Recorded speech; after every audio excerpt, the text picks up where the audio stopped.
England vs Zimbabwe, hosts set to select inexperienced pace attack. England set to start key year with callow attack. England look set to begin a defining year with one of their most inexperienced pace attacks in the past 2 decades when the squad for the test against Zimbabwe is named on Friday. The England hierarchy have identified the pace department as key to their success in marquee series against India and Australia, but a number of seamers will be unavailable for the one-off test against the Zimbabweans. England's 2 most experienced pacemen, Wood and Chris Woakes, are out injured, while there will be limited expectations for captain Ben Stokes' workload following hamstring surgery.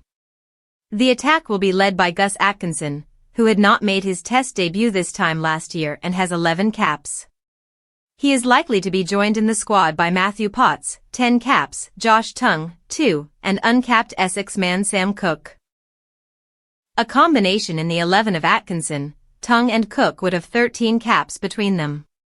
Not since Zimbabwe's last test in this country 22 years ago has England's pace attack looked so callow at home, when Steve Harmison, James Anderson and Richard Johnson had a combined 7 caps. Indeed, England have played only 1 home test without any of Woakes, Anderson or Stuart Broad in the past 18 years.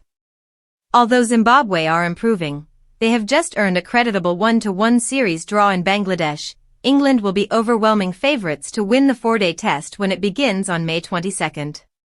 Following that, the 5-match series at home to India and the Ashes away in Australia this winter will shape the leadership legacies of Stokes, coach Brendan McCullum and director of cricket Rob Key. Woakes has not played yet this season because of an ankle problem, while Wood is out until July following knee surgery.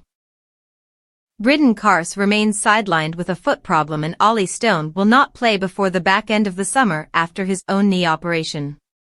Ollie Robinson, who has won 20 test caps, has not played for England in more than a year and lost his central contract in October. All-rounder Stokes, with 210 test wickets, has more scalps than any other active England bowler, though his bowling is likely to be restricted. An injury sustained in the 3rd test against New Zealand in December was the 2nd time in 5 months the talismanic captain had hurt his left hamstring. Stokes will look to build his bowling in the run-up to the India series, when England will hope to have Woakes and Carse available. Jofra Archer could play his first red ball game in 4 years for England Lions against India A in June. Speaking on Wednesday, Wood did not rule out a return for the conclusion of the India series.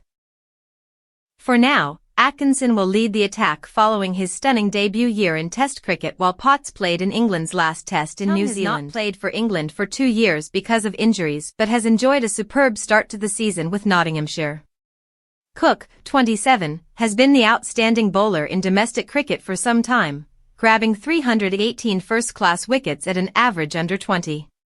He is not blessed with high pace and has had to wait for his chance, yet an indication an England call-up was on the horizon came when it was requested he be rested from Essex's championship match against Worcestershire last month.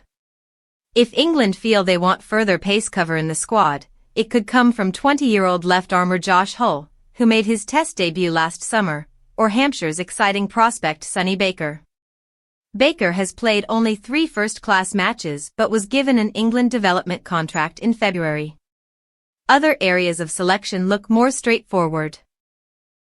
Jamie Smith will return behind the stumps after missing the tour of New Zealand on paternity leave, while there is no suggestion Shoaib Bashir's place as the number 1 spinner is under threat.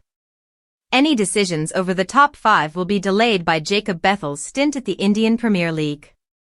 If batting cover is required, Jordan Cox has recovered from the broken thumb that prevented his debut in New Zealand and Durham opener Ben McKinney is highly rated.